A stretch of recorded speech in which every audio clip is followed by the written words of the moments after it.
விளைவு செய்துவாய் விண்ணும் மண்ணகம் முழுதும் யாவையும் வச்சு வாங்குவாய் வஞ்சக பெரும் புலையனேனை உன் கோயில் வாயிலில் பிச்சனாக்கினாய் பெரிய அன்பருக்கு உரியனாக்கினாய் தாம் வளர்த்ததோர் நச்சு மாமரம் ஆயினும் கொலார் நானும் அங்கனே உடையநாதனே. திருச்சிற்றம்பலம். ஒளியான திருமேனி உமிழ்தானம் மிக மேவும் களியார வரும் ஆனை களல் நாளும் மறவாமல் அழி ஆளும் மலர்தூவும் அடியார்கள் உளமான வெளியாகும் வலிதாய வினை கூட நினையாவே. வண்டு அறியாமை பிடித்து விட்ட என்னை விடாது பற்றி கொண்டு உணவழி விட்டு திருத்தியன் கோது அகற்றி புண்டரீகப்பதம் தந்தாய் என்னால் ஒரு போகம் உண்டோ தன் தமிழ் கோ முத்தி முத்தி வஞ்சாக்கர சத்குருமே. அரணங்கள் மூன்றும் எரித்தாய் சரணம் அதினும் அன்பர் மரணம் படாத அருள் வைத்தாய் சரணம் வலிய அந்த கரணங்களால் மெலிந்து எய்தேன் சரணம் நின் பொற்களலே சரணம் நின் பொற்களலே சரணம் தென்முத்தி முத்தி வஞ்சாக்கர சத்குருவே. பண்டை மறை வண்டரற்ற வசந்தேன் ஞானம் பறிந்து ஒழுக சிவகந்தம் பறந்து நார கண்ட இதய கமல முகைகள் எல்லாம் கண்டிரப்ப காசினி மேல் வந்த அருட்கதிரோன் விண்ட மலர் பொழில் குடை சூழ் வெண்ணை மேவும் மெய்கண்ட தேவன் மிகு சைவநாதன் புண்டரீக மலர்த்தாள் சிரத்தே வாழும் பொற்பாதம் எப்போதும் போற்றல் செய்வாம் பொற்பாதம் எப்போதும் போற்றல் செய்வாம். கருணை ஒளி திருமுகத்தில் திருநீற்று நுதலும் கண்டாரை வசப்படுத்த கனிந்த வாயழகும் பெருமை தரு துறவோடு பொறை உள்ளத்தில் பொறுத்தே பிஞ்சகனார் மலர்த்தாள்கள் பிரியாத மனமும் பிஞ்சகனார் மலர்த்தாள்கள் பிரியாத மனமும் மறுபினர்கள் அகலாத ஞானமே வடிவாம் வளர்துரை செய் சிவஞான மாமுனிவன் மலர்த்தாள் ஒரு பொழுது நீங்காமல் எமதுளத்தின் சிரத்தில் ஓதியிடு நாவினில் என்று முன்னி வைத்தே உரைப்பான். திருச்சிற்றம்பலம் திருச்சிற்றம்பலம் திருச்சிற்றம்பலம். அடியார் பெருமக்களே,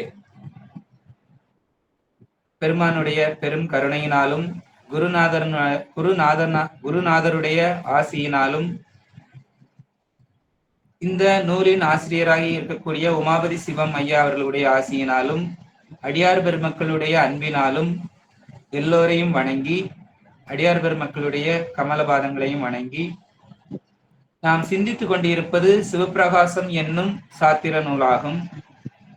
இந்த சிவப்பிரகாசத்தை குறித்து பேசுவது என்றால் மலையை விட பெரியது. அடியேனுடைய அறிவோ கடுகை, நமக்கு திணையை விட சிறிய அளவு. அருளாளர்கள் வழி நின்று அடியனுடைய குருநாதர் வழி நின்று அடியேன் இந்த உரையை ஆற்றிக் கொண்டிருக்கின்றேன். இதில் சொற்குற்றங்களோ பொருள் குற்றங்களோ எது இருந்தாலும் தங்களுடைய குழந்தைகளை போல எண்ணி அடியேனை ஏற்றுக்கொள்ளுமாறும் வேண்டிக் கொள்கிறேன். நாம் கடந்த வகுப்புல சிவப்பிரகாசம் அப்படிங்கிற நூலை குறித்தும் சிந்தித்தோம். அந்த நூல் என்ன அப்படிங்கிறதையும் அதனுடைய காப்பு செய்யுளையும் சிந்தித்தோம். அந்த காப்பு செய்யுள் தான் நம்ம முதல்ல பாடின பாடலாகவும் இருக்கிறது. இந்த காப்பு செய்யுள் அப்படிங்கும்போது நம்ம சிந்தித்ததுல 5 காரணங்களுக்காக காப்பு செய்கின்றார் அப்படிங்கிறத நம்ம சிந்தித்தோம். 5 காரணங்களுக்காக காப்பு செய்கின்றார் அப்படிங்கிறதையும் பார்த்தோம். அவருடைய மேனி ஒளியான திருமேனி உமிழ்தான மிக மேவு களி ஆற வரும் ஆணை களல் நாளும் மறவாமல் அழியாளும் மலர்தூவும் அடியார்கள் உளமான வெளியாகும் வலிதாய வினை கூட நினையாவே அப்படிங்கிறத பார்த்தோம். அப்ப அவருடைய மேனி ஒளியான திருமேனி அப்படிங்கிறதும் உமிழ்தானம் மிக மேவும் களி ஆற வரும் ஆணை, அந்த ஆணையினுடைய களலை நாம் மறவாமல் மலர் தூவி வழிபடும் அடியார்களுக்கு வினை நெருங்கவே நெருங்காது அப்படிங்கிறத குறிச்சு நம்ம கடந்த வகுப்புல சிந்தித்தோம்.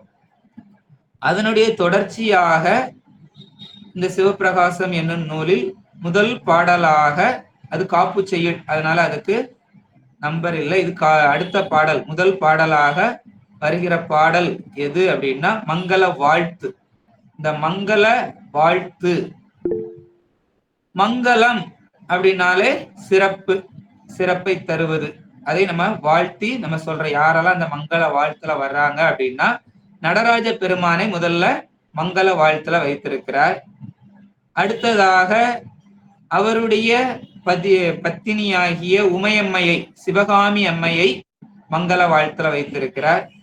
அடுத்ததாக மூத்த பிள்ளையார் அப்படிங்கிற காரணத்திற்காக விநாயக பெருமானையும் வைத்திருக்கிறார். அடுத்து இளைய பிள்ளையாராகிய முருக கடவுளையும் அந்த மங்கள வாழ்த்தில் வைத்திருக்கின்றார். அடுத்ததாக சந்தான பரம்பரை, நம்மளுடைய இந்த மெய்கண்ட சந்தானங்கள் எப்படி இருந்த அந்த பரம்பரையையும் அதுல சொல்லி இருக்கிறார். அடுத்து தன்னுடைய குருநாதருக்கும் தனியாக ஒரு பாடலாக வணக்கம் செய்கிறார். இது மங்கள வாழ்த்துல வரக்கூடிய பாடலாக அமைகிறது. இந்த மங்கள வாழ்த்து அப்படிங்கிறதுல நம்ம முதல்ல பார்க்க இருக்கிறது எந்த பாடல் அப்படின்னா நடராஜர பெருமான பத்தின பாடலாக இருக்கிறது. எல்லாருக்கும் தெரியும் நடராஜர் அப்படின்னா, நம்ம ஏற்கனவே அவருடைய நடனங்களை எல்லாம் எதுல பார்த்திருக்கிறோம், உண்மை விளக்கம் அப்படிங்கிற நூல்ல சிறப்பா சிந்திச்சிருக்கிறோம். ஏன்னா உண்மை விளக்கத்துல அதிகமாக நடனத்தை பத்தி கூறுகிறது, மனவாசகம் கடந்தார் கூறியிருக்கிறாரு சொல்லி நம்ம உண்மை விளக்கத்துல பார்த்திருக்கிறோம். அடுத்ததாக இந்த பாடல்ல ஒரு பாடல்ல நடராஜ பெருமானை பத்தி சொல்லுகிறார். ஓங்கு ஒளியாய் அருள் ஞான மூர்த்தி ஆகி உலகம் எல்லாம் அழித்து அருளும் உமையம்மை காண தேங்கமழும் மலர் இதழி திங்கள் கங்கை திகழ் அரவம் வளர் சடை மேல் சேர வைத்து நீங்கள் அரும் பவத்தொடர்ச்சி நீங்க மன்றுள் நின்று இமையோர் துதி செய்ய நிறுத்தம் செய்யும் பூங்கமல மலர்த்தாள்கள் சிரத்தின் மேலும் புந்தியினும் உறவணங்கி போற்றல் செய்வாம் அப்படிங்கிறதுதான் பாடல்.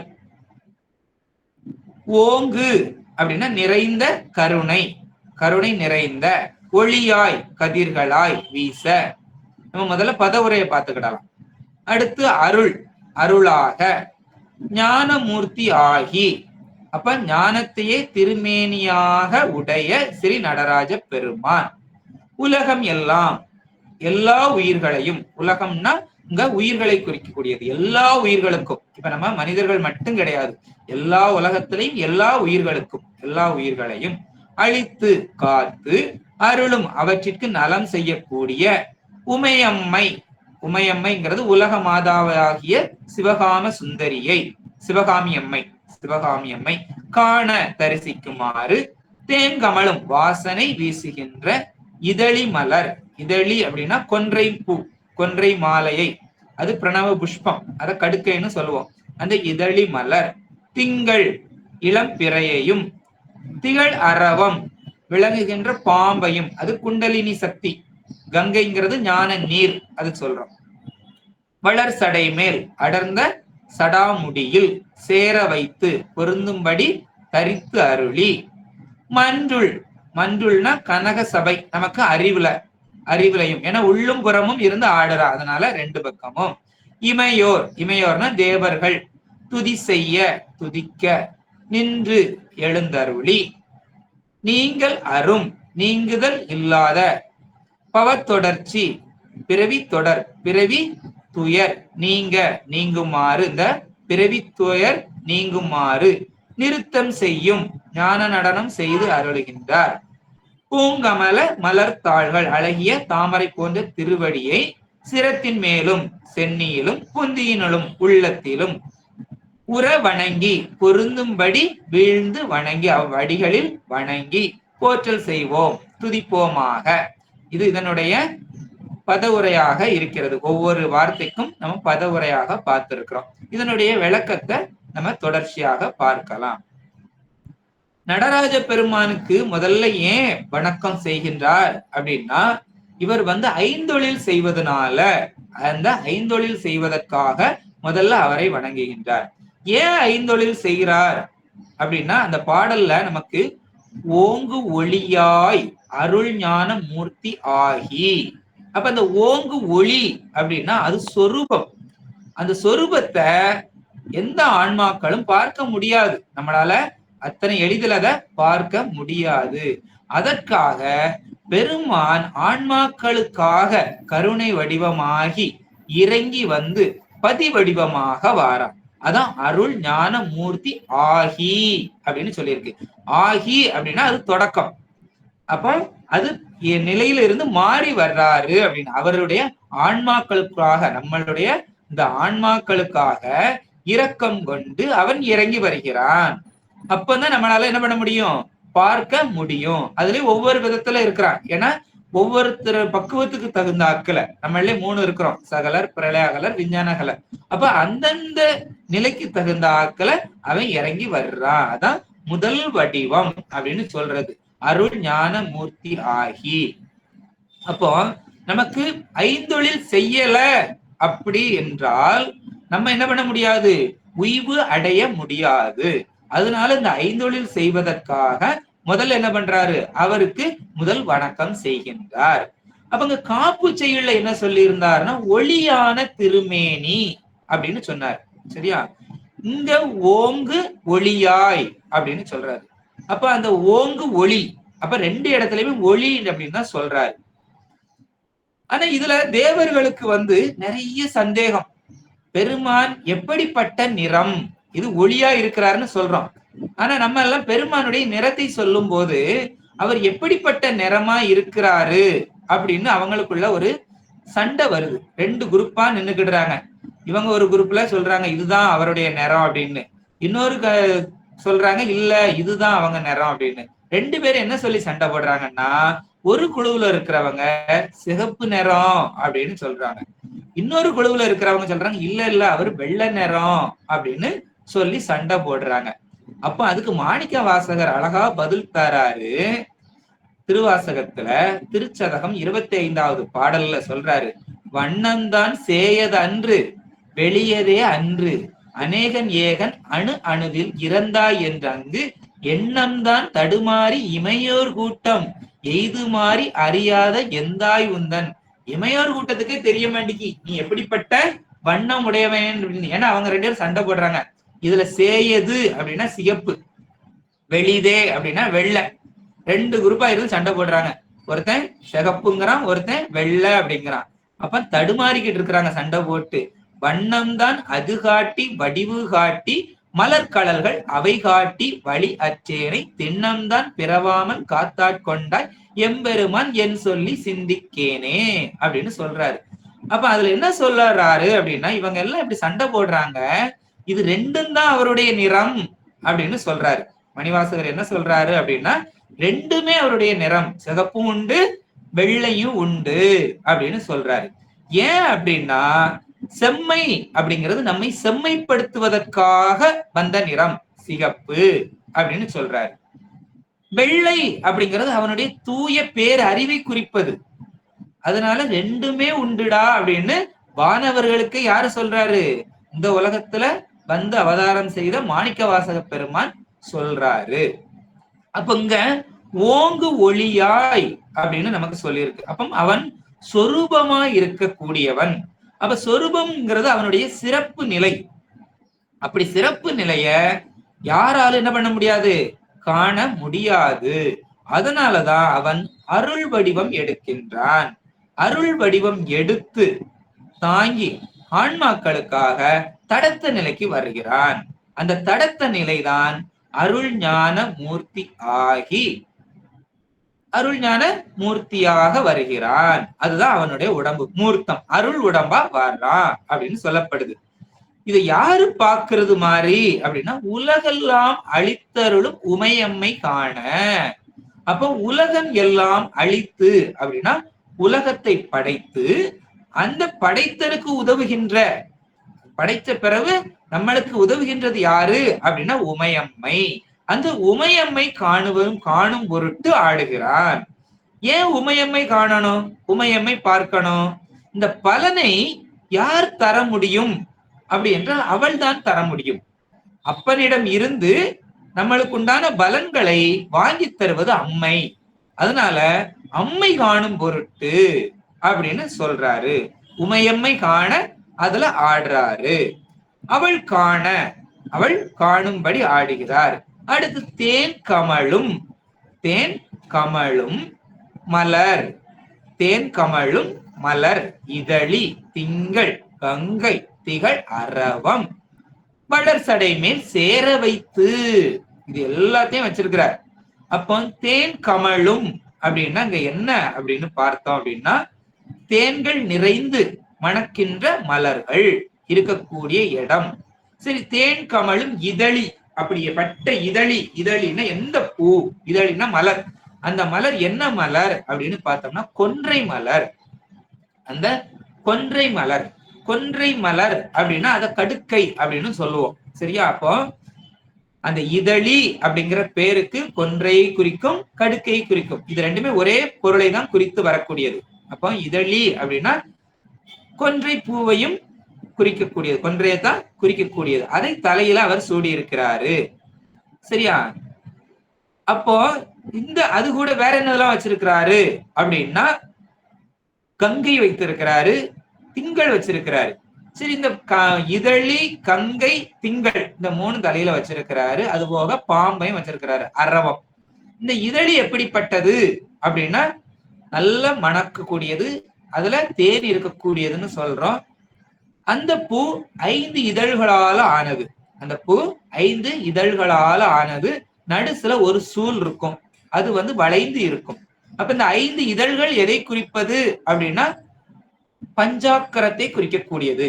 சிவய நம அப்படிங்கிற 5 எழுத்தை குறிப்பது. சரி, அந்த சூல் எதை குறிப்பது அப்படின்னா அது ஓம்காரத்தை குறிப்பதாக வருகிறது. அப்போ ஓம் நம சிவாய, ஓம் சிவய நம அப்படிங்கிற குறிக்கக்கூடிய எழுத்தாக வருகிறது இந்த இதழி, கொன்றை பூ அப்படின்னு சொல்லப்படுது. இது பிரணவ புஷ்பம் அப்படின்னு சொல்லப்படுது. அதனாலதான் அதை சூடி இருக்கிறார். பிரணவ புஷ்பம் அப்படிங்கிறதுனால அதை சூடி இருக்கின்றார். சரி, இந்த பிரணவ புஷ்பத்தை சூடி இருக்கின்றார். அடுத்து கங்கையை சூடி இருக்கின்றார். கங்கை அப்படின்னா அது ஞான நீர் அப்படின்னு சொல்றோம். ஞானத்தை நீராக நம்ம சொல்றோம். ஏன் ஞான நீர் வைத்திருக்கிறார் அப்படின்னா, நம்ம இப்போ அழுக்குகளை கழுவணும். இப்ப வீட்டுல இருக்குது, துணியில அழுக்கு இருக்குது, எதை வச்சு கழுவுவோம்? நீரை வைத்துதான் கழுவுவோம். அப்ப நீரை வைத்து கழுவுனா, நம்ம ஒரு வீட்டை கழுவுறோம் அப்படின்னா ஒரு குடம் தண்ணியில கழுவ முடியுமா அப்படின்னா முடியாது. நிறைய தண்ணி வேணும். ஒரு வீட்டை கழுவணும்னாலே ஒரு 10 குடம் தண்ணியாவது வச்சு கழுவுவோம். அப்ப இங்க இருக்கக்கூடிய ஆன்மாக்கள், எவ்வளவு ஆன்மாக்கள் இருக்கிறாங்க இந்த உலகத்துல? இந்த உலகம் மட்டுமா? இந்த பிரபஞ்சம் மட்டுமா? 224 புவனத்துல இருக்கக்கூடிய அனைத்து உலகங்கள்ல இருக்கக்கூடிய ஆன்மாக்கள், அது எல்லாருடைய மலங்களையும் அவன் தான் கழுவுறான், நம்மளை மட்டும் அல்ல. அப்போ அவனுக்கு எவ்வளவு நீர் வேணும்? அதுதான் ஞான நீராக கங்கையை வச்சிருக்கிறான். ஏன்னா கங்கை வற்றாதது, அதனால எப்பவும் அது பாய்ந்து கொண்டே இருப்பது. அதனால அவன் கழுவிக்கொண்டே இருக்கிறான் அப்படின்னு சொல்றாரு. அதனால கங்கையை வைத்திருக்கின்றான். சரி, அந்த பிறை எதை குறிக்குது அப்படின்னா அதுதான் ஆன்மா. நம்ம ஆன்மாவை குறிக்கிறது. அதுல மலம் இருக்கிறது, அதனால கரை இருக்குது அப்படின்னு சொல்றாரு. அப்ப அதை கழுவுறதுக்காகத்தான் கழுவி கழுவி கழுவி அதுல உள்ள அழுக்குகளை நீக்கி முழு நிலாவாக மாற்றுகின்றான். பிறை நிலா எப்படி மாறுது? அவன் கழுவி சேர்க்கும் போது முழு நிலாவாக, பூரணமாக, பூரண அறிவு விளங்க வைக்கின்றான் அப்படின்னு சொல்றாரு. அதனாலதான் திங்கள் என்னதெல்லாம் வச்சிருக்கிறான் அப்படின்னா இதழி, கங்கை, இதழி திங்கள் கங்கை, திகழ் அரவம் வளர் சடை மேல் சேர வைத்து. அரவம் அப்படின்னா அது என்ன சொன்னோம், நமக்கு குண்டலினி சக்தி அப்படின்னு சொல்றோம். சரியா? பாம்ப எல்லாத்தையும் வச்சிருக்கிறான். இத சேர வைத்து ஏன் சடையில வைக்கிறான்? அது வளர் சடை. வளர் சடை அப்படின்னா நம்மை வளர்க்கின்ற சடை. சடை அப்படின்னா அது சடையாத தன்மையை உடையது. நம்ம எவ்வளவு குற்றம் செஞ்சாலும் அவன் நம்ம மேல கோபம் கொள்வதே இல்லை. நம்ம குற்றத்தை எல்லாம் அவன் என்ன பண்றான், நீக்கம் செய்வதற்கு தான் இருக்கிறானே, சலிப்பு இல்லாம அதை நீக்கி கொண்டே இருக்கிறான். ஏன் அப்படின்னா கோபப்பட்டுட்டான்னா நம்மளால என்ன பண்ண முடியாது, தாங்கவே முடியாது. அதனால அவன் நம்ம மேல கோபம் கொள்ளாமல் சலிப்பில்லாம நம்ம குற்றத்தை எல்லாம் பொறுத்து பொறுத்து பொறுத்து கழுவிக்கொண்டே இருக்கின்றான் அப்படின்னு சொல்லுதான் வளர் சடை, நம்மை வளர்க்கின்ற சடை. அது ஆற்றலை குறிக்கக்கூடியது, பேராற்றல். அப்ப அவனுக்கு பேராற்றல், பேரறிவு இது எல்லாமே அதுல வந்துருது. அதனாலதான் சரி இது எல்லாம் சேர வைத்திருக்கிறான், ஒரு சேர வைத்திருக்கிறான். இது என்ன சொல்லுவோம் அப்படின்னா தலைக்கோலம் அப்படின்னு நம்ம சொல்லுவோம். அத பிஞ்சகன் அப்படின்னு சொல்றோம். தலைக்கோலத்தை பிஞ்சகன் அப்படின்னு சொல்றோம். சரியா? அத இப்ப நம்ம பாடல்ல கூட பாடணும். அடுத்து பிஞ்சகன் அப்படிங்கறத நம்ம திருவாசகத்துல கூட சிவபுராணத்துல சொல்றோம். பிறப்பருக்கும் பிஞ்சகன் தன் பெய்கடல்கள் வெல்க அப்படின்னு சொல்றோம். அப்ப இந்த பிஞ்சகன் அப்படின்னா தலைக்கோலம், தலையில எல்லாத்தையும் வச்சிருக்கிறான். இதை ஏன் எல்லாத்தையும் தலையில வச்சிருக்கிறான் அப்படின்னா அதுக்கு அடியனுடைய குருநாதர் அழகாக ஒரு உமை சொல்லுவார். இப்போ நம்ம வீட்டுல கொத்தனார் வேலை நடக்குது. நம்ம வீட்டுல நடக்கும் போது அவங்க வந்திருக்கிறாங்க, வேலை பார்க்கறதுக்கு வந்திருக்கிறாங்க. வேலை பார்க்க வந்திருக்கும் போது ஒரு சட்டி தாங்க, ஒரு கரண்டியை தாங்க, அதை தாங்க, இதை தாங்கன்னு ஒண்ணு ஒண்ணா கேட்டுக்கிட்டு இருந்தாங்கன்னா நமக்கு என்ன வரும், கோபம் தான் வரும். இதெல்லாம் வேலைக்கு வர்றவங்க கொண்டுட்டு வர மாட்டீங்களா அப்படின்னு நம்ம கேட்போம். கேட்போமா இல்லையா? கண்டிப்பா நம்ம கேட்போம். இதெல்லாம் நீங்க கொண்டுட்டு வரணும், இதெல்லாம் நம்ம எங்கிட்ட கேட்க கூடாது. அப்ப வேலை செய்யறவங்க அந்த வேலைக்கு தகுந்தாக்கல எல்லா பொருள்களையும் அவங்க வச்சிருக்கணும். அது போலதான் பெருமான் என்ன செய்யறாரு, நமக்கு வேலையாளா இருக்கிறார், நமக்கு பணி செய்கிறார். நமக்களுடைய அறிவை அவர் சுத்தம் பண்ணி கொண்டிருக்கிறார். அந்த சுத்தம் பண்ணதுக்கு என்னென்ன பொருள்லாம் வேணுமோ அதெல்லாம் அவர் தலையில வச்சு கொண்டுட்டு வராரு அப்படின்னு சொல்லுவார். ஏன் அப்படின்னா நீரால கழுவுறாரு. அடுத்து பஞ்சாக்கிரம் வேணும் நமக்கு அதை ஜெபிக்கிறதுக்கு, அதனால அதையும் வச்சிருக்கிறாரு. அதான் அந்த அடையாளமாக, அந்த பூவின் அடையாளமாக அதை வச்சு கொண்டுட்டு வந்திருக்கிறாரு. அப்ப அழுக்கை கழுவுறதுக்கு நமக்கு கங்கையை தலையில வச்சிருக்கிறாரு. ஏன் அப்படின்னா திங்கள் அது தேஞ்சு போய் கிடக்குது. ஏன்னா அது முழு அறிவு பெறல. அப்ப நோயாளி தேஞ்சு போய் கிடக்குறது. அதனால நம்மளை வளர்ப்பதற்காக அத வளர் சடை மேல வைத்திருக்கின்றான். அதனால இதழி திங்கள் கங்கை திகழ் அரவம் இது எல்லாத்தையும் வச்சிருக்கிறான். ஏன் அரவம் பாம்பு, அதை நம்ம குண்டலினி சக்தி அப்படின்னு சொன்னோம். அப்போ திரோதான சக்தியாக அதை வச்சு நம்மள முதல்ல பிறப்பை தருகிறார். ஏன்னா பிறப்பை தந்தால்தான் நமக்கு என்ன ஆக முடியும், இந்த ஆன்மா எதையாவது பற்றி மேல் உய்ய முடியும். பிறப்பே இல்லைன்னா அது கேவலத்துல கிடக்கும். கேவலத்துல கிடந்தா ஒரு காலமும் முக்தி அடைய முடியாது. அப்ப கேவலத்தில் இருந்து எடுத்து நமக்கு பிறப்பை தருகிறான். அந்த பிறப்பு கொடுத்ததுக்கு அப்புறம் தான் என்ன பண்ண முடியும், நம்மளை சுத்தம் பண்ண முடியும். ஏன்னா கருவிகரணங்கள் வேணும். அந்த கருவிகரணங்கள் இருந்துதான் நம்மள என்ன பண்ண முடியும், நம்ம வினை செய்யும் போது இதை செய்யக்கூடாது, இதை செய்யணும். அதுக்காக தான் உனக்கு இந்த நூல்கள் வச்சிருக்கிறேன், இந்த நூல்களை நீ படிக்கணும், இதை படிச்சு படிச்சுதான் இந்த மந்திரத்தை ஜெபிச்சு ஜெபிச்சு நீ உய்யணும் அப்படின்னு நமக்கு நூல்களும் தந்து சரியா நம்மளை வழி நடத்துகின்றான். அது எங்க இருக்குது அப்படின்னா அவனுடைய சடையில வச்சிருக்கிறான்.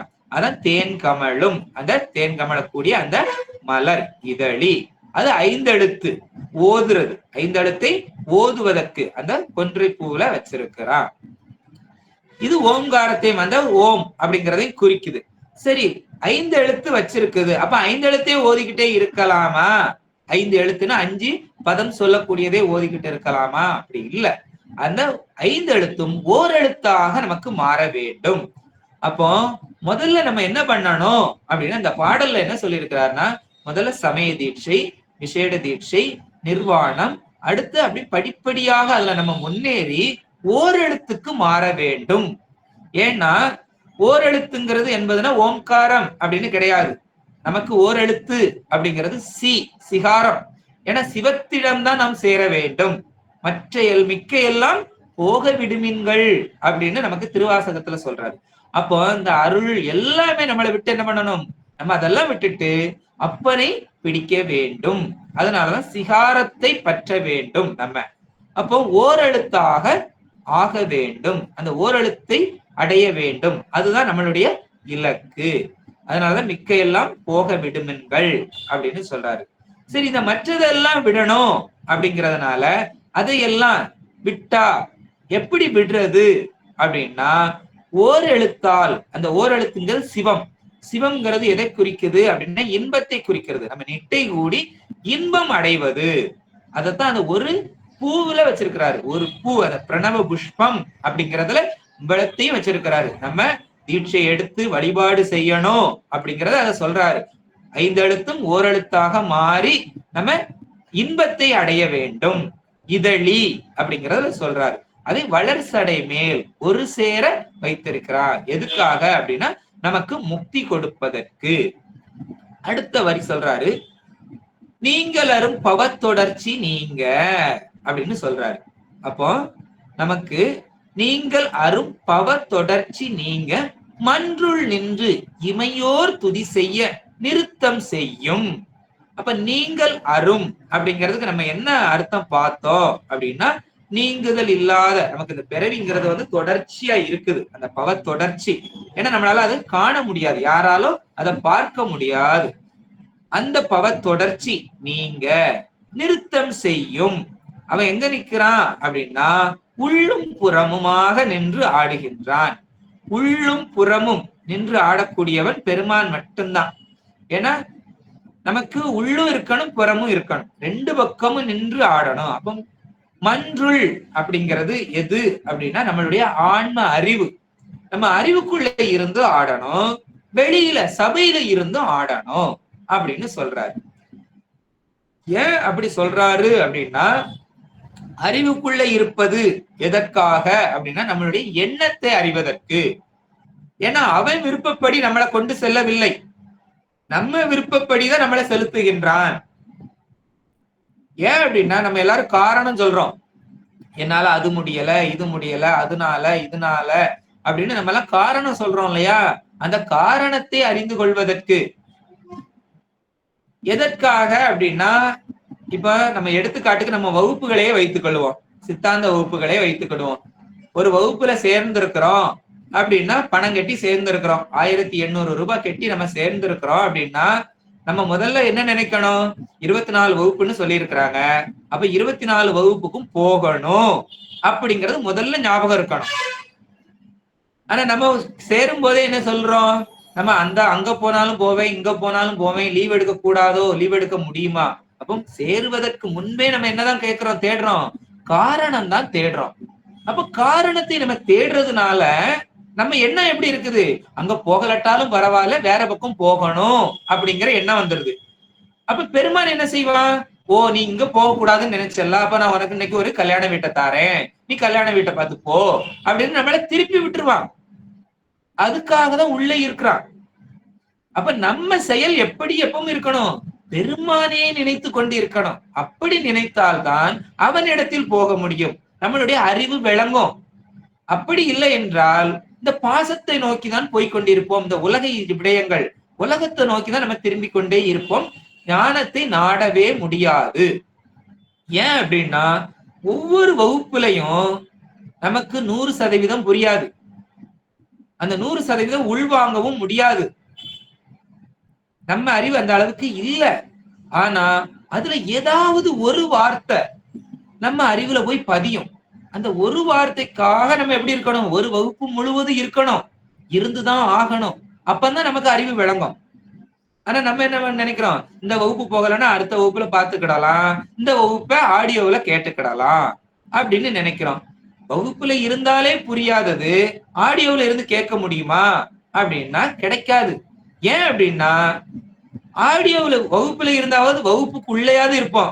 இந்த ஆடியோவில் இருக்கும்போது என்ன செய்வோம் அப்படின்னா, பக்கத்து வீட்டுக்காரங்க இடையில வருவாங்க, அடுத்து ஒரு டீ போட்டு குடிச்சுக்கிடலான்னுட்டு ஆடியோ எங்க இருக்கும், மேஜை மேல இருக்கும். நம்ம எங்க நின்று கேட்டுக்கிடுவோம், டீ போட்டுக்கிட்டே கேட்டுக்கிடலான்னுட்டு அங்க அடுக்கலையில நின்று கேட்போம். ஏதாவது புரியுமா? வகுப்புல இருந்தாலே புரியாதுன்னு சொல்லியாச்சு, வீட்டுல சுத்தமா புரியாது. அதனால நம்ம அறிவுல உள்ள நிக்கிறான், அப்ப அவனை தேட வேண்டும். அப்ப நம்ம கருத்தறிந்து செய்வதற்காக நிக்கிறான். ஏன்னா அவனுடைய எண்ணம் எல்லாம் நமக்கு முக்தி கொடுக்கணும்னு, நம்மளுக்கு முக்தி கொடுக்கணும்னு அவன் பிடிவாதத்துல இருந்துட்டான் அப்படின்னா நம்மளால எதுவும் செய்ய முடியாது. ஆனா குணவழி விட்டு திருத்துறான் நம்மள எல்லாம். குணவழி விட்டு ஓம் போக்கிலே உன்னைய கொண்டு போறேன்டா அப்படின்னு சொல்லி நம்ம போக்கிலே நம்மளை கொண்டுட்டு போறான். அதனால மன்றுள் அறிவுக்குள்ளே இருக்கிறான். அடுத்து வெளியில இருக்கிறான். வெளியில இருக்கிறது எதுக்கு அப்படின்னா நம்மளை செயல்படுத்துவதற்கு. அதெல்லாம் உள்ளும் புறமும் மன்றுனுள் இருந்து ஆடுகிறான். அதுல எப்படி இருந்து மன்றுனுள் இருந்து ஆடும்போது பவத்தொடர்ச்சி அறுப்பதற்காக, இந்த பிறவியை அறுக்கிறதுக்கு தான் நம்மளுக்கு பிறவியே கொடுத்திருக்கிறான். எப்பா உனக்கு ஒரு நல்ல பிறவி கொடுத்திருக்கிறேன், இந்த மானிட பிறவி. இந்த பிறவியை விட்டு நீ என்ன பண்ணிரு, தப்பிச்சு வந்துரு, இந்த பிறவில இருந்து ஏன்ட்ட வந்துரு, இதுக்கு அடுத்து இந்த பிறவி வராத அப்படின்னா நம்ம கருவுக்குள்ள இருக்கும்போது சொல்றான். அது யோகிருத்தி அப்படின்னு நம்ம படிக்கிறோம். சரியா, போற்றி பகர்கள் படிக்கிறோம். யோகிருத்தி தலைகீழ கட்டி தொங்க போட்டிருக்கிறான். அப்ப எல்லாம் நம்ம சரி சரி சரின்னு தலையாட்டிக்கிட்டே இருக்கிறோம். ஆனா அந்த உலகத்தை பார்த்த உடனே முதல்ல ஒரு இனிப்பை வாயில வச்சிடுறாங்க. ஏப்பா அவன் சொன்னதெல்லாம் மறந்துடுறோம். சரி, அங்கதான் இனிச்சு போச்சே, இந்த உலகம் இனிச்சு போச்சு. அதனால பெருமான் சொன்னதை எல்லாம் விட்டுட்டு இந்த உலகத்துக்கு அடிமையாகி விடுகிறோம். அந்த பிறவி இப்படிப்பட்ட பெரும் பவம், பெரும் கடுமையான துன்பம் நிறைந்த அந்த பிறவியை நீங்குதல் பொருட்டு அது அரும் பவ தொடர்ச்சி அப்படின்னு சொல்றார். அப்போ இந்த பிறவிகள் நமக்கு நீங்க, சரியா, நீங்குவதற்கு அது யாரு ஆடுறான், அவன் ஆடுகின்றான். அதை எப்படி யாரெல்லாம் வழிபாடுறாங்க அப்படின்னா இமையோர் துதி செய்ய நிறுத்தம் செய்யும். இமையோர்கள் அப்படின்னா யாரு அப்படின்னா தேவர்கள். அவங்க துதி செய்ய இங்க வந்து, ஏன்னா அவங்க வந்து அங்க சாமி கும்பிட முடியாது, அவங்க எல்லாம் இங்கதான் வரணும். அதுக்காக அவன் மன்றுனுள் ஆடுகிறான், சபைகள்ல ஆடுறான். அவங்க வந்து பாக்குறதுக்கு, நம்மளுக்கு நம்ம அறிவுக்குள்ளே இருந்து ஆடுறான், அவங்க வந்து பாக்குறதுக்கு சபையிலையும் ஆடுறான் அப்படின்னு சொல்றாரு.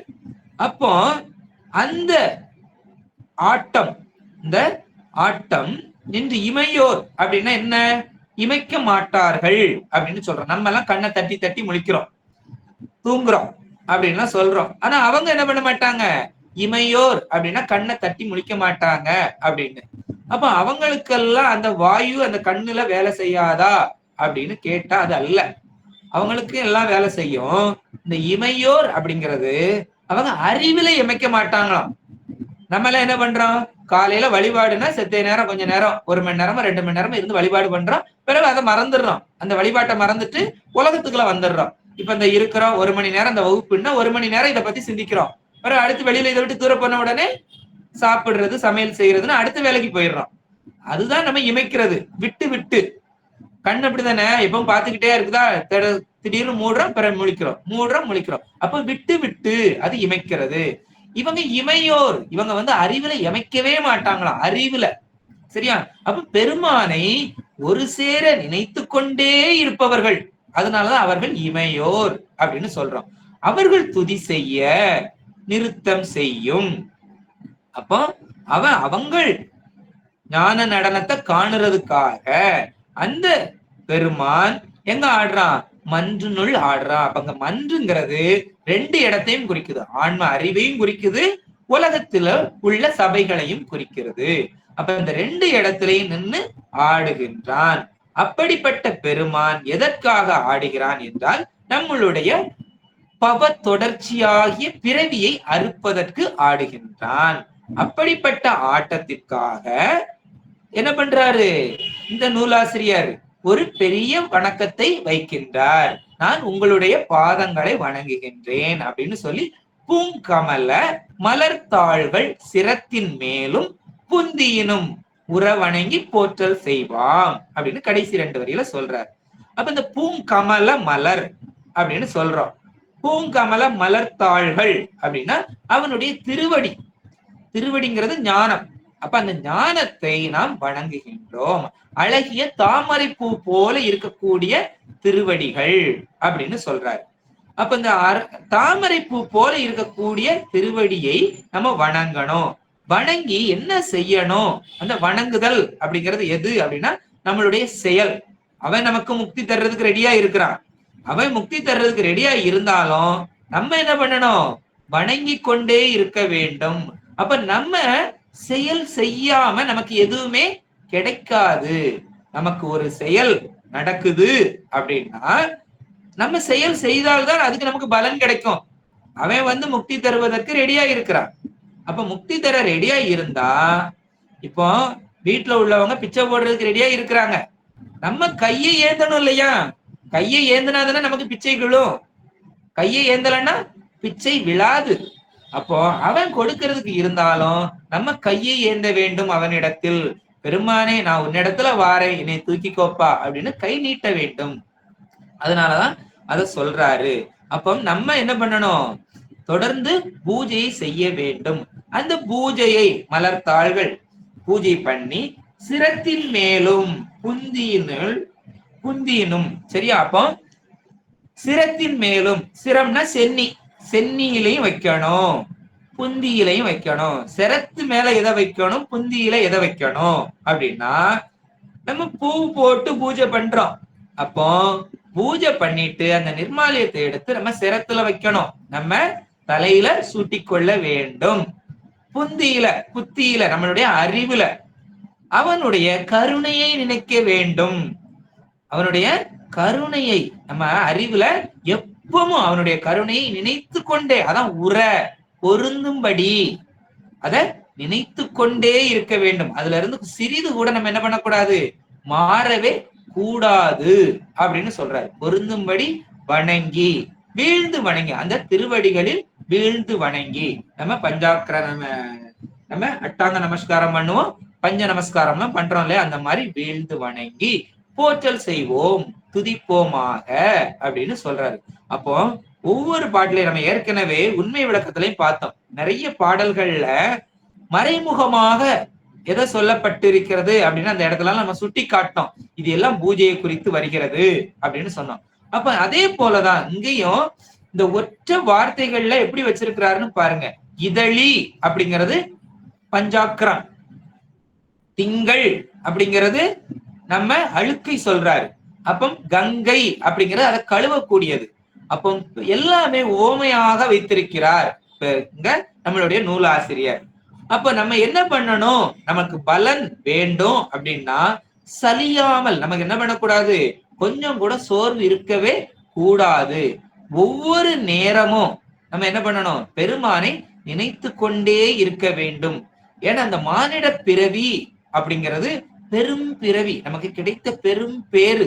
அரிது அரிது மானிடராய் பிறத்தல் அரிது அப்படின்னு சொல்றோம். அப்ப இந்த பெரும் பிறவியை நம்ம என்ன பண்ணணும்? ஒரு காலம் தவறவிடக் கூடாது. தவற விட்டு விட்டோம் என்றால் அடுத்து இது போல நமக்கு ஒரு பிறவி வாய்க்குமா அப்படிங்கிறது கேள்விக்குறிதான். ஏன்னா மனித பிறவி பிறக்கிறோம் அப்படின்னாலே எத்தனை கோடி பிறவிக்கு அடுத்து இந்த மனித பிறவி எடுத்திருக்கிறோம்.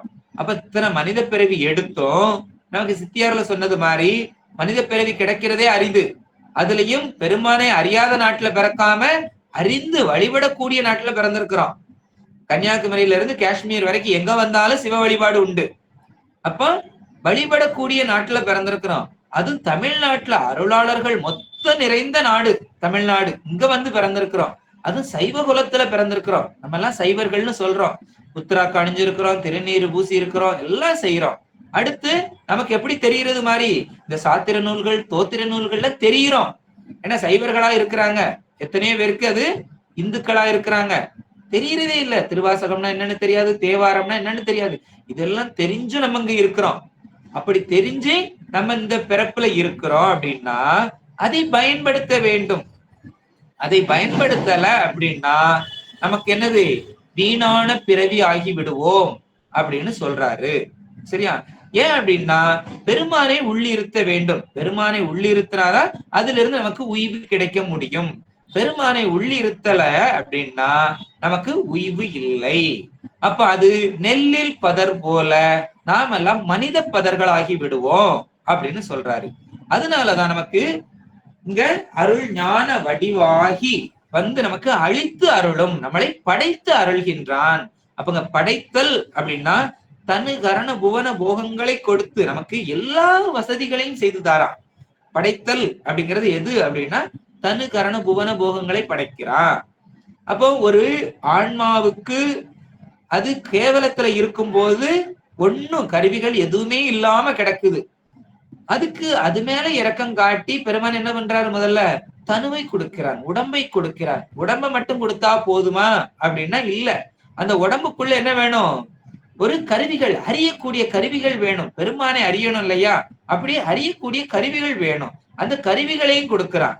கருவிகள் மட்டும் கொடுத்தா போதுமா, ஐயோ இந்த ஆன்மாக்களுக்கு என்ன வேணும், உணவு வேணும், இருக்க இடம் வேணுமே அப்படின்னு சொல்லி அந்த ஆன்மாக்களுக்கு தகுந்தாக்களை, அந்த முயற்சிக்கு தகுந்தாக்கல, ஏன்னா கேவலத்திலிருந்து எப்படி முயங்கமோ அந்த முயற்சிக்கு தகுந்தாக்கல நம்மள ஒவ்வொரு உலகத்துல படைக்கிறான்.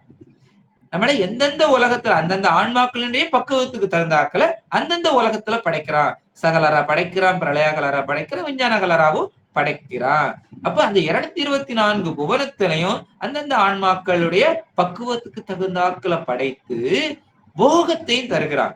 அந்த போகங்களையும் இதையெல்லாம் நீ நுகர்ந்துக்கோ, நுகர்ந்து அதுல இருந்து இன்ப துன்பம்னா என்னன்னு தெரிஞ்சு இதையெல்லாம் விட்டுட்டு, இந்த உலகம் எல்லாம் என்னது, மாயா காரியத்தால் ஆனது, இதையெல்லாம் விட்டுட்டு நீ என்னை வந்து அடைய வேண்டும் அப்படிங்கிறதுக்கு இதுல உவர்ப்பையும் தந்து, இதை நம்ம அனுபவிக்கிறதுக்குன்னா, அனுபவிக்குதல் அப்படின்னா இதுல இருந்து கெட்டது நல்லதுங்கிறதை உணர்ந்து கொள்வதற்கு.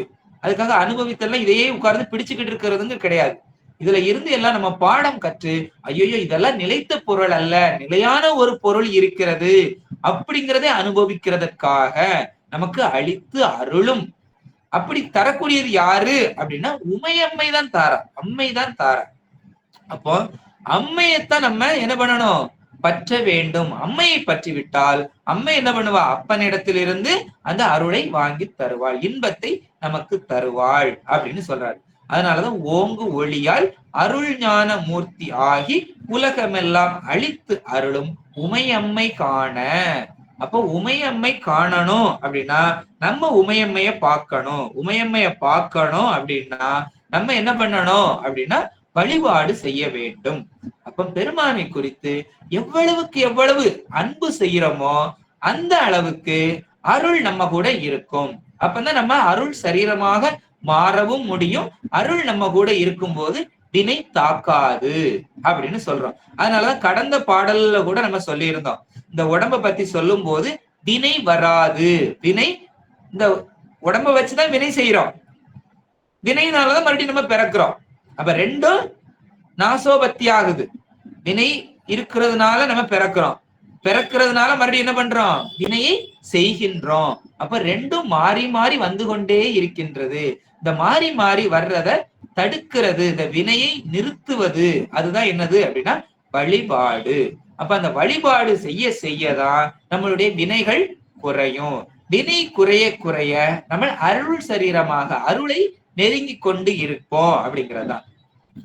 ஒரு சிறு வினை இருந்தாலும் கூட, நமக்கு ஒரு சிறு வினை இல்லைன்னா சிறு கருத்து இந்த உலகத்து மேல இருந்தாலும் கூட நம்மளால என்ன பண்ண முடியாது, முக்தி அடைய முடியாது. ஏன்னா அதுவே என்ன ஆகும், இந்த உலகத்தை திருப்பி விட்டுரும், உலகத்தை பார்க்க வச்சிரும் அப்படின்னு சொல்றது. அதனாலதான் இந்த ஐந்தொழில் செய்யக்கூடிய பெருமான் நமக்கு முதல்ல படைத்தலை தருகிறான். படைத்தல்ங்கிறது ரொம்ப சிறப்பான ஒண்ணு. நம்ம படைத்தல்ங்கிற ஒரு நிகழ்ச்சி இல்லை அப்படின்னா நம்மளால என்ன பண்ண முடியாது, முக்தி அடைய முடியாது அப்படின்னு. அப்ப அந்த வினையை செய்வதற்கு ஐம்பொறிகள் இருக்கிறது, அந்த கருவிகள் இருக்கிறது. அந்த கருவிகளை கொண்டு வினையை செய்யாமல் நாம் என்ன செய்யணும், பூசனையை செய்ய வேண்டும். அதனாலதான் பூசை செய்ய செய்ய நமக்கு அருள் உடம்பாக மாறுகிறோம். அந்த அருளை பற்ற அம்மை நமக்கு என்ன தர்றாரு, அந்த அம்மை பற்றுவது என்கிற ஞானம். நமக்கு முதல்ல வேண்டியது ஞானம் தான். ஞானத்தை அடைவதுதான் நம்மளுடைய இலக்கு. இந்த ஞானத்தை அடைந்து விட்டோம் என்றால் எளிதாக நமக்கு இன்பம் கிடைக்கும். அம்மா உடனே அப்பாட்ட கொண்டு விட்டுருவா, இந்த அப்பா நீனே வச்சுக்கோ அப்படின்னு சொல்லி. அப்போ ஓங்கு ஒளியாய் அருள் ஞான மூர்த்தி ஆகி உலகமெல்லாம் அழித்து அருளும் உமை அம்மை காண தேங்கமழும் மலர். அந்த மலர் எதுனா இதழி. திங்கள் கங்கை திகழ் அரவம் வளர் சடை மேல் சேர வைத்து. அப்ப நம்மளை வளர்க்கின்ற சடை, நம்ம இந்த ஆன்மாவை வளர்க்கின்ற சடை, சகலரா கேவலத்திலிருந்து சகலத்துல விட்டு சகலத்துல இருந்து நம்மளை முக்தி பாதைக்கு செலுத்துகின்றான். ஏன் அப்படின்னா நம்ம சகல இருந்து பிரளய கலர் போய் பிரளய கலர்ல இருந்து விஞ்ஞான கலர் போய் விஞ்ஞான கலர்ல இருந்துதான் நம்ம முக்தி அடையணும் அப்படிங்கிறது கிடையாது. சகலர்ல இருந்து நம்ம என்ன பண்ணலாம், பிரளய கலரும் விஞ்ஞான கலரும் போகாமலே முக்தி அடைய முடியும். அதுக்குண்ட இந்த பூசனை அப்படின்னு சொல்றாரு. அதனால வளர் சடை, நம்மளை வளர்க்கின்ற சடை, நம்மளை எடுத்து வளர்க்கின்ற சடை, கேவலத்திலிருந்து எடுத்து சகலத்துல கொண்டாந்து போட்டிருக்கிறது அப்படிங்கறத சொல்றது. அது வளர் சடை மேல் சேர வைத்து, நம்மளுடைய அவனுடைய சடையில வச்சிருக்கிறான். அதெல்லாம் நமக்கு தேவையான கருவிகளை எல்லாம் தலையில வச்சிருக்கிறான். சேர வைத்து நீங்கள் அரும் பவத்தொடர்ச்சி, நீங்க இந்த பவம் தொடர்ச்சி, இந்த பிறவி தொடர்ச்சி எல்லாம் நீங்க மன்றுனுள் ஆடுகின்றான், நம்மளுடைய மன்றுனுள்ள ஆடுகிறான் அப்படின்னு சொல்றாரு. இத நம்மளுக்காக வந்து ஆடுறான், நம்ம அறிவுக்குள்ள ஆடுறான். அவங்க இமையோர்கள் துதி செய்வதற்கு இங்க வந்து வழிபாடு செய்வதற்காகவும், ஏன்னா அவங்க எல்லாம் சாயரட்சையில இங்கதான் வாராங்க அப்படின்னு நம்ம பாக்குறோம். அப்ப அவங்க வந்து வழிபாடும் செய்யறாங்க.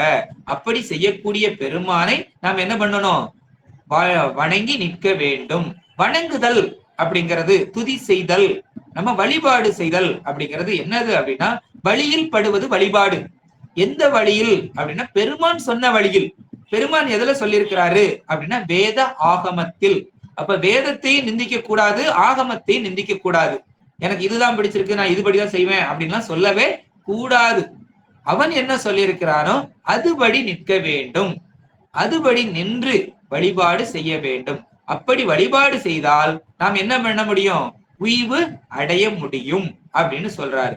அப்படி வழிபாடு செய்யும் போது அதுல இருக்கக்கூடிய, நம்ம வழிபாடு வீட்டுல வழிபாடு செய்யும் போது அதுல இருக்கக்கூடிய பூவை, பெருமானுக்கு சூடிய பூவை நம் தலையிலும் சூடி அவனுடைய கருணையை நம் அறிவிலும் சூட வேண்டும், சூடி நாம் வணங்க வேண்டும் அப்படின்னு சொல்றாரு இந்த பாடல்ல. இது நமக்கு முதல்ல நடராஜ பெருமானை பற்றிய பாடலாக இருக்கிறது. இந்த பாடல் நடராஜரை பத்தி நம்ம ஏற்கனவே உண்மை விளக்கம் அப்படிங்கிறதுலையும் பார்த்து இருக்கிறோம். இதுல முதல் பாடலாக பெருமானை ஐந்தொழிலுக்காக வணக்கம் செய்கின்றார். அடுத்த பாடலாக சிவகாமி அம்மையை குறித்து வருகிறது.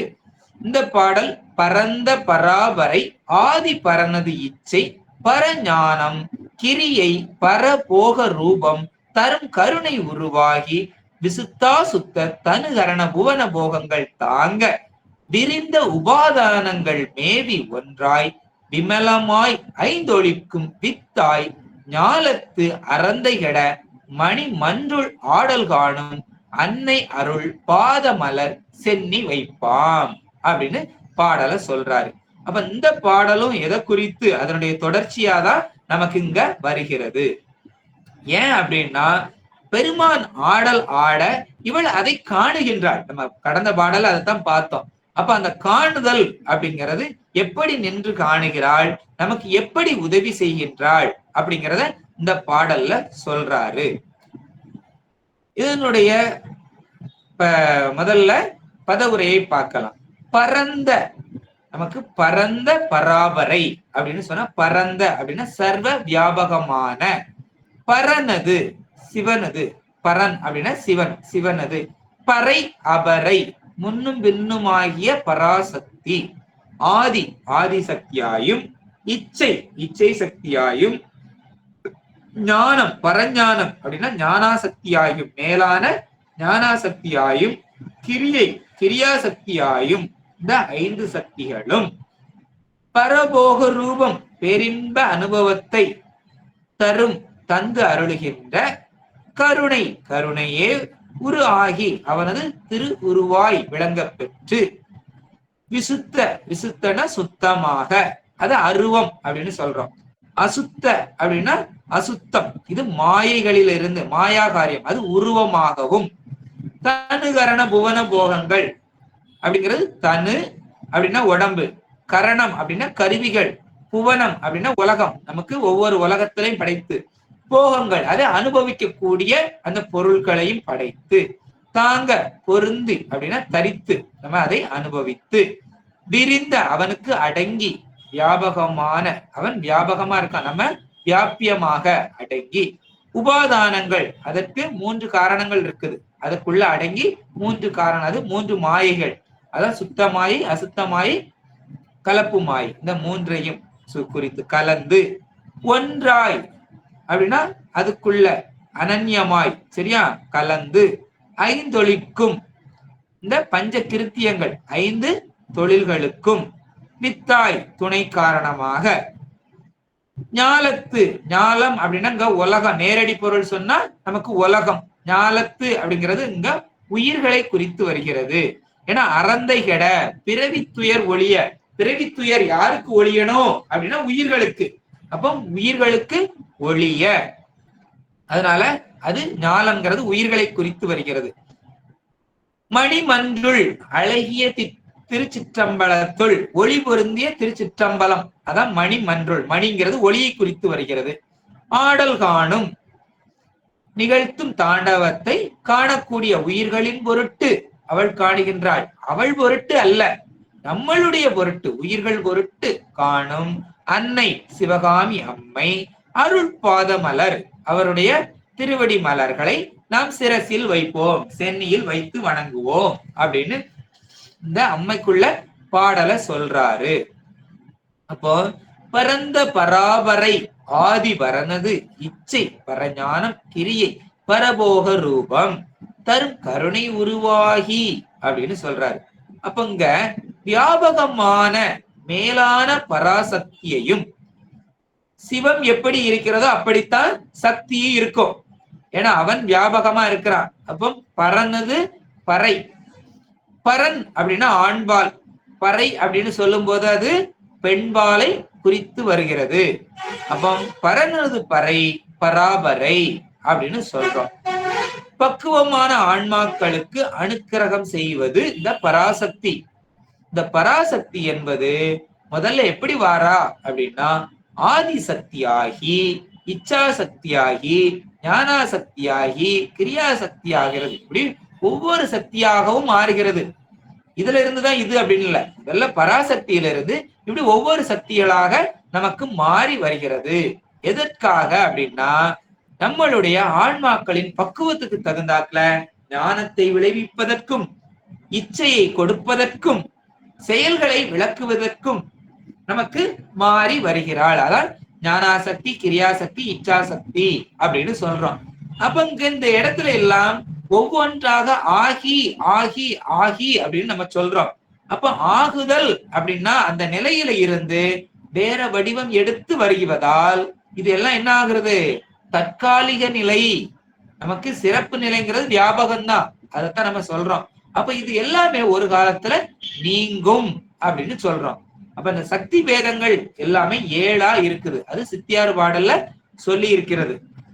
சக்தியாய் விந்து சக்தியாய் மனோன்மணிதான் ஆகி, ஒத்து உறும் மகேசை ஆகி, உமை திருவாணி ஆகி, வைத்து உறும் சிவாதிக்கு இங்கன் வரும் சக்தி ஒருத்தி ஆகும்.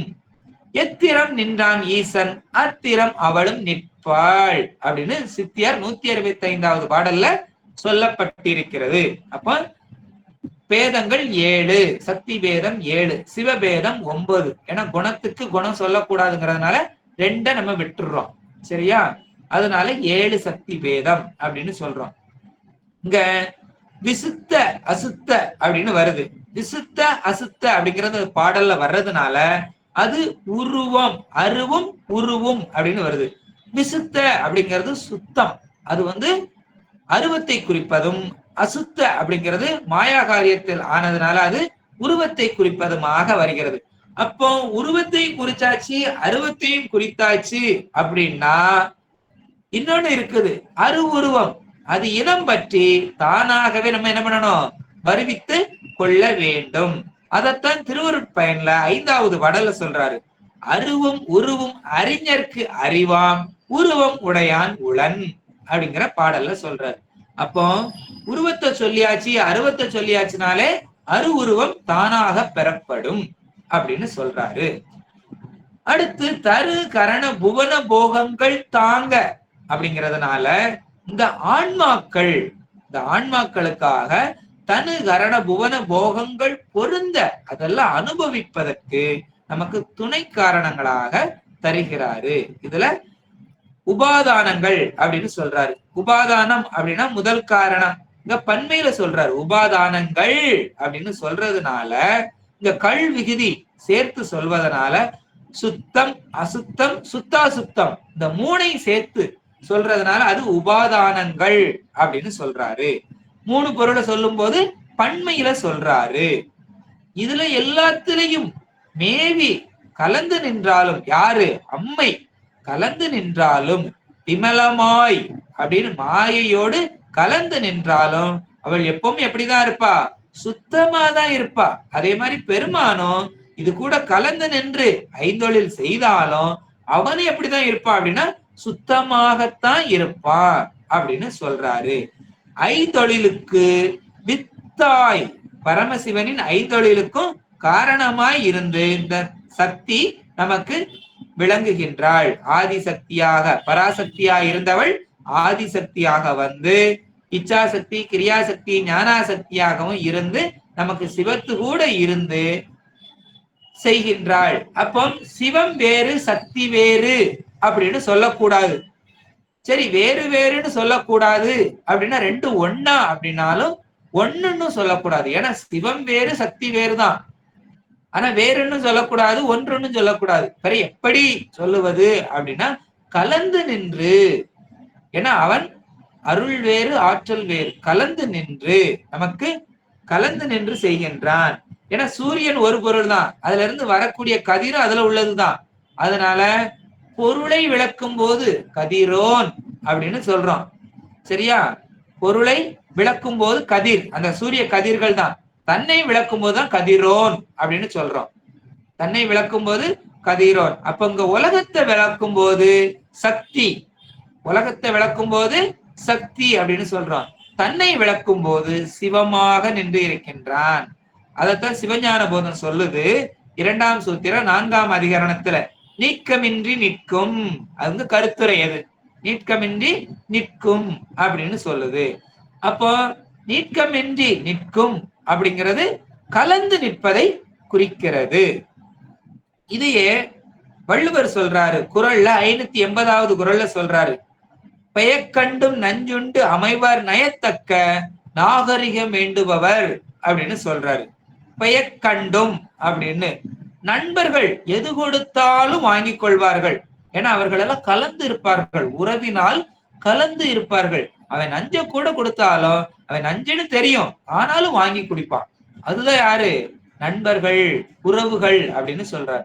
அப்ப அங்க பெருமான் கூட அவள் எப்படி இருக்கிறாள்னா கலந்து நிற்கின்றாள் அப்படின்னு சொல்றாரு. எதற்காக அப்படின்னா உயிர்களின் பிறவி துயர் தீர்க்க அழகிய திருச்சிற்றம்பலத்திலும் ஆன்ம அறிவிலும் நின்று ஆடுகின்றான். அதை இந்த சக்தி பார்த்து நமக்கு அருள் புரிகின்றாள். அப்படி புரியக்கூடிய அம்மை அவளை நாம் சிரத்தில் வைத்து வணங்குவோம் அப்படின்னு சொல்றாரு. ஏன்னாங்க நம்ம தனித்தனியா அந்த பாடல்கள்ல விரிவா பார்க்கணும்னே இல்லை. ஏன்னா சிவத்தை சொல்றது அந்த சக்தியே சொல்லுது. ஏன்னா சிவம் எங்க நின்று ஆடுறாருன்னு பார்த்தோம், மன்றுள் அப்படின்னு. இங்கேயும் எதை குறிக்கிறது? மணிமன்றுள் அப்படின்னு சொல்றது. அங்க வெறும் மன்றுள் அப்படின்னு சொல்லி இருக்குது, இங்க மணிமன்றுள் அப்படின்னு சொல்லி இருக்கிறது. ஆடல் காண, அங்க ஆடுகின்றார், இங்க ஆடல் காண. அதை காணுவது யாருன்னா அம்மை அப்படின்னு சொல்றாரு. எதற்காக? நம்மளுடைய அதுல என்ன சொன்னோம்? பிறவி போகிறதுக்கு அப்படின்னு. இங்கேயும் அதே தான் சொல்றாரு. கருணை உருவாகி, அப்ப அந்த கருணைங்கிறது அருள் வடிவம், அருள் வடிவமாக வாராரு. இந்த நம்மளை போல மல வடிவம் அல்ல, அருள் வடிவமாகி விசுத்தா சுத்த தனுகரண புவன போகங்கள் தாங்க விரிந்த உபாதானங்கள் மேவி ஒன்றாய். அங்க இதுல சடையில சேர்த்து வைத்திருக்கிறார் நம்மளை சுத்தம் பண்ணுவதற்கு. இங்க அந்த கருவிகள் ஒன்றாய். அந்த உபாதானங்கள் தான் என்னது? மாயை, மாமாயை எல்லாமே சொல்லுதோம். விமலமாய், அப்படி இருந்தாலும் அவன் எப்படித்தான் இருக்கிறது? தனியாதான் இருக்கிறான். அந்த இது கூட கலக்கல, அது இவங்களை பற்றாது அப்படின்னு சொல்லுது. அருள் வடிவத்தை இந்த மாயை பற்ற முடியாது அப்படின்னு சொல்றாரு. ஐந்தொழிலுக்கும் வித்தாய் ஞாலத்து அறந்தைகட, ஞாலம்னா ஞாலத்துல உள்ள உயிர்களுடைய அறந்தைகட பிறவி கெடுவதற்கு மணிமன்றுள் ஆடல் காணும் அம்மை அப்படின்னு சொல்றாரு. இப்ப இந்த அம்மைங்கிறது நம்மளுக்கு ஞானம். இந்த ஞானத்தை நாம் பெற்றுவிட்டோம் என்றால் நாம் யாரை பெற முடியும்? சிவத்தை அனுபவிக்க முடியும் அப்படின்னு சொல்றாரு. அப்போ இந்த நடராஜர பெருமானை குறித்தும் இந்த அம்மையை குறித்தும் பாடல்ங்கிறது எது ஒன்றாகத்தான் சொல்லப்பட்டிருக்கிறது. ஐந்தொழிலை செய்வது எதற்கு அப்படின்னா நம்மளுடைய மலங்கள் நீங்குவதற்கு அப்படிங்கிறத ஞான ஆசிரியர் இந்த பாடல்ல சொல்லி இருக்கிறாரு. அதை அடியனுடைய குருநாதர் சொல்லி அதை தங்களுக்கு எடுத்து உரைத்திருக்கின்றேன். இதனுடைய தொடர்ச்சி இன்னும் பெருமான் இருக்கிறாரு. மறுபடியும் விநாயக பெருமான் இங்க மங்கள வாழ்த்துல வர்றாரு. நம்மளுடைய சுப்பிரமணிய கடவுள் கந்தனையும் சொல்றாரு. இதெல்லாம் இன்னும் மங்கள வாழ்த்துல இருக்குது. அடுத்து பரம்பரையை சொல்றார். சந்தான பரம்பரையும் இந்த மங்கள வாழ்த்துல சொல்றார். தன்னுடைய குருநாதரையும் சொல்றாரு.